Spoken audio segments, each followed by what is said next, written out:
E aí a história se repete, né? Pélops chega no palácio com um bebezinho.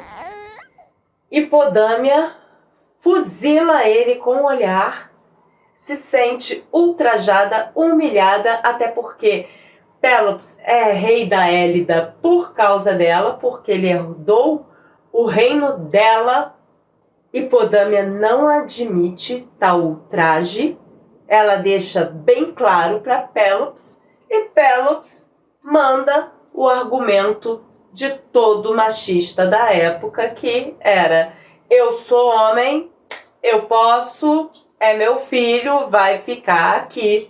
E assim Pélops traz para dentro do palácio o clima do inferno na terra. Ele arranja uma ama de leite para o bebê. A ama de leite cuida do bebezinho como se fosse filho, e Pélops dá uma ordem a ela, que ela sempre leve a criança até a fonte para a criança estar com a mãe. A ama de leite sempre leva, e dessa forma a Náiade começa a conviver com o filho, e assim o próprio Pélops se aproxima da Náiade outra vez, e dessa forma eles têm muitos momentos de papai, mamãe e filhinho. Às vezes é ele mesmo quem leva, às vezes a ama de leite leva a criança sozinha, e às vezes Pélops vai até a fonte sozinho. E os dois voltam a ter seus momentos juntos.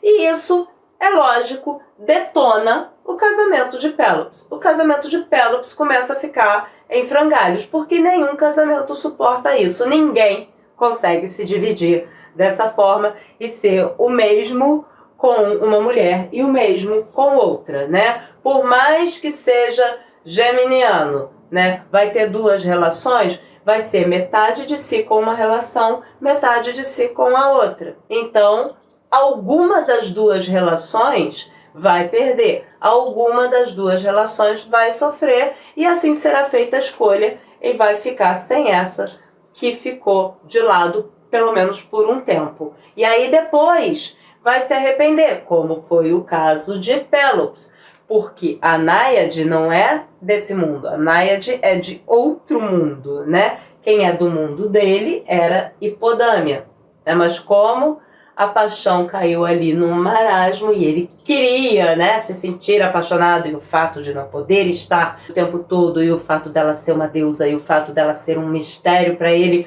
manteve a chama acesa. O casamento com Hipodâmia foi pelo ralo. Acontece que Hipodâmia não aceitou isso tranquilamente, e ela começou a fazer a cabeça dos filhos contra o irmãozinho. Atreu e Tiestes, a princípio, não tinha nada contra a criança, mas ver a mãe sofrendo fazia com que eles sofressem também. E aí eles começaram a ter má vontade com a criança e cresceram, né, se tornaram adultos ali bebendo daquele veneno que Hipodâmia destilava pelos ciúmes, pelo rancor, enfim, pelo fruto da traição ali sendo esfregado na cara dela, dentro do palácio dela, né, no reino dela, o tempo inteiro. Atreu e Tiestes se tornam adultos. Crísipo é ainda um adolescente quando aparece pelo reino de Hélida Laio. Laio vai ser um personagem muito importante lá no signo de Câncer. Laio é um personagem canceriano. E aqui as duas histórias se encontram, porque Laio se apaixona por Crísipo. Ele fica encantado pelo rapaz e ele quer ser o preceptor de Crísipo. Acontece que esse costume era assim, de um nobre para uma casta assim não tão alta, né? Vamos dizer, na nossa civilização, na nossa sociedade, seria de alguém rico para alguém classe média. Então, o homem rico se ofereceria para ser o preceptor de alguém de uma classe média ou pobre. Não funcionava quando era alguém rico, algum nobre, com a família de outro nobre. Não funcionava bem, mesmo sendo um costume. Principalmente com adolescente, porque tinha que ser alguém com um nível acima. Essa era a sociedade deles, esse era o costume deles. Então, ser alguém ali no mesmo nível então, no caso, teria que ser com um nobre, teria que ser um deus. Só um deus poderia. Sendo outro nobre ali no mesmo nível, era uma ofensa. Mesma coisa que se fosse duas pessoas de classe média. Seria uma ofensa. Era assim que eles viviam. Esse era o costume. Então, Laio se apaixonou pelo rapaz. Crísipo também se apaixonou por Laio. Mas não havia jeito dessa união se consumar, dos dois poderem viver aquilo. Porque o que se esperava dos nobres era que eles dessem continuidade à família. E começou a ser colocado em cima de Crísipo toda uma expectativa de continuidade de algum reino. Os reinos seriam divididos e Crísipo herdaria algum outro reino, não a Élida. Algum outro reino dentro do Peloponeso, ou quem sabe, talvez lá para os lados da Frígia, mas ele estava sendo preparado para ser rei. E de maneira nenhuma, Pélops aceitaria que ele fosse para longe da casa real. E Laio queria muito Pélops com ele. Eles começaram a se envolver ali. A família fez vista grossa, um envolvimento ali casual não seria problema.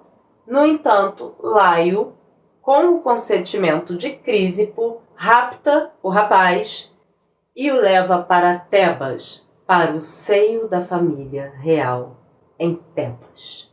Quando Pélops percebe que Laio desapareceu e junto com ele Crísipo, coloca todos os soldados à procura dos dois, e quando percebe que eles não estão em nenhum lugar, ele divide o exército, manda cada um por um canto, inclusive Atreu e Tiestes, com ordens para trazer Crísipo de volta para casa. Não é para fazer nada com Laio, porque Laio é da nobreza de Tebas, ele não quer entrar em guerra contra Tebas, mas é para pegar o Crísipo e trazer de volta para casa.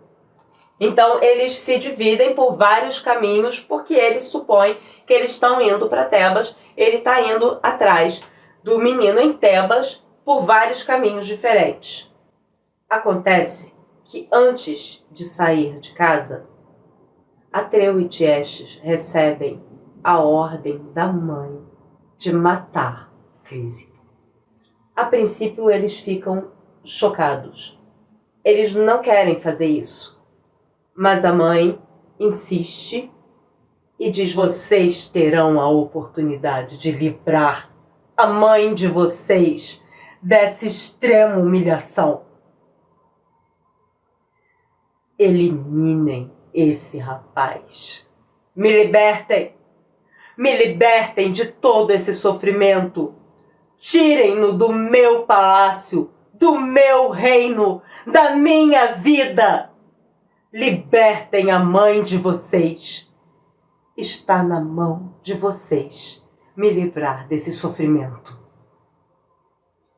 Diante desse pedido, os dois ficam, no mínimo, impactados. E é sob esse impacto que eles vão atrás de Crísipo. E, para azar de Crísipo e sorte de Podâmia, é justamente a biga dos irmãos, Atreu e Tiestes, liderando um pequeno exército que acha o rastro de Laio e Crísipo.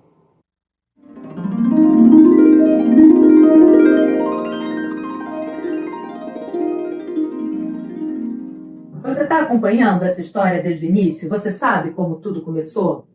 Não? Clica aqui, ó. Deixa seu like pra gente se você gostou da história. Se inscreve, isso dá uma força enorme pro canal. E não esquece de ativar o sininho, que é para receber as novidades. Beijos astrais.